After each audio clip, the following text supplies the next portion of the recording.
I'm going to make the case for President Trump along the lines of his policies. We're going to talk about all the things that Trump has done. Because I understand all the media want to talk about is all the dumb stuff Trump tweets. The hard job in the media is actually digging down into the stuff that is actually happening on the presidential level. Because the fact is the Trump administration's record has been wildly successful. I mean, extremely successful on domestic policy, on foreign policy, on regulatory policy, on economic policy. So let's start with President Trump and his domestic policy. Trump has been wildly successful.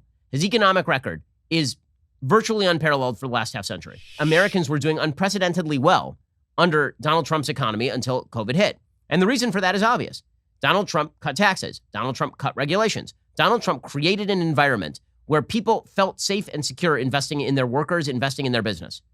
Were the tax cuts. The tax cuts cut taxes for people across the board, which is why now Joe Biden, when he says he's going to repeal the Trump tax cuts, he finally admitted he means he's only going to repeal part of the Trump tax cuts, because it turns out that those Trump tax cuts helped pretty much everybody on the income spectrum. Cut regulation, cut taxes, used his presidential power to appoint originalist judges to the best of his ability. I mean, like hundreds and hundreds of them. This was a major thing. Judge Neil Gorsuch, Judge Brett Kavanaugh, Judge Amy Coney Barrett. So was that a surprise? President Trump has also appointed pro-life people to the executive branch, and he's pursued pro-life policy. So, for example, he reinstated the Mexico City policy to prevent taxpayer funding of abortions overseas. He signed an executive order stating that faith-based employers and organizations like Little Sisters of the Poor could not be forced to violate religious beliefs to comply with Obamacare. Remember, the Obama administration literally sued nuns in order to get them to cover contraceptive care. Remember this. He restored due process on college campuses. The Trump administration has been very supportive of police across the country, unlike the Obama administration, which crammed down ridiculous consent decrees that achieved nothing. Then we get to what I think may be actually the most important accomplishment of the Trump administration. And I know that Trump has been bashed to hell and back over his COVID response. The reality is, no one on the left can explain what they would have done differently. But it was Trump that created Operation Warp Speed, and it's Democrats who are now saying that they won't approve any vaccine approved by Trump. It was Trump who got the PPE and the ventilators where they needed to go. The most important accomplishment that Trump made during COVID, though, was that he refused to take control via the federal government of every aspect of Americans' life. You know, if a Democrat were in charge, we would have been talking about national lockdowns. The fact that Trump's first response to the single greatest opportunity for a government power grab of my lifetime was not to make that power grab is a great indicator he is not quite the fascist or tyrant that the left likes to make him out to be. Now it's time to get to the even better stuff that he's done, which is his foreign policy. Trump's foreign policy has been excellent, like really, really good. Donald Trump has rebuilt the military. We have sunk enormous sums of cash into rebuilding the military. At the same time, he's actually created unprecedented peace and prosperity in regions that have not seen it in quite a while. So his most obvious accomplishments have been in the Middle East. On a personal level, I have great appreciation as a Jew for the fact that Donald Trump moved the embassy in Israel from Tel Aviv to Jerusalem. This was actually the beginning point of a breakout of peace in the Middle East that we have not seen in several decades. Something which said could not be done.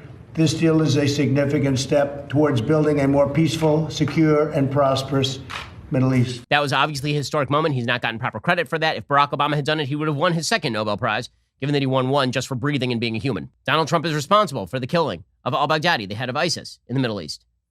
After the Obama administration turned ISIS from the so-called JV team, that's how Obama described them, into an actual regional power. I mean, they controlled territory larger than the size of the UK. He dumped out of the idiotic Iran deal. Trump also dumped out of the idiotic Paris Accords. The left went nuts over it. And the fact is, again, the Paris Accords were completely useless. They were an empty piece of paper. They were a big nothing. Furthermore, President Trump recognized China as a threat. On foreign policy, I think it is also worth noting that Donald Trump has not started any new wars. Isn't that kind of a thing? I mean, there's not been a president in my lifetime who hasn't started any new wars. But for a guy who's supposed to be a tyrannical warmonger, he doesn't seem like all that much of a tyrant or a warmonger.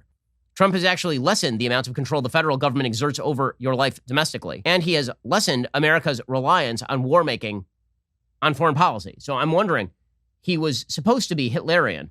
I'm wondering where the record of that is.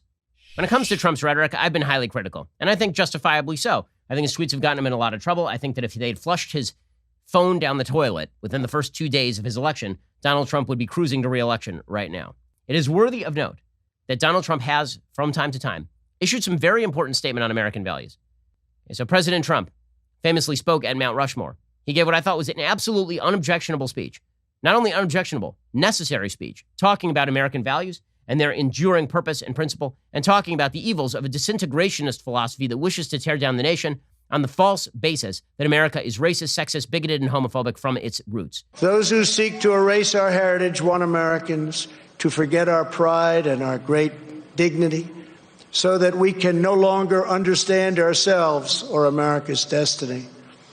In toppling the heroes of 1776, they seek to dissolve the bonds of love and loyalty that we feel for our country and that we feel for each other. Their goal is not a better America. Their goal is to end America. He is not wrong about this. And the fact that Trump was willing to speak that out loud is definitely a good thing. So was that a surprise? Was it?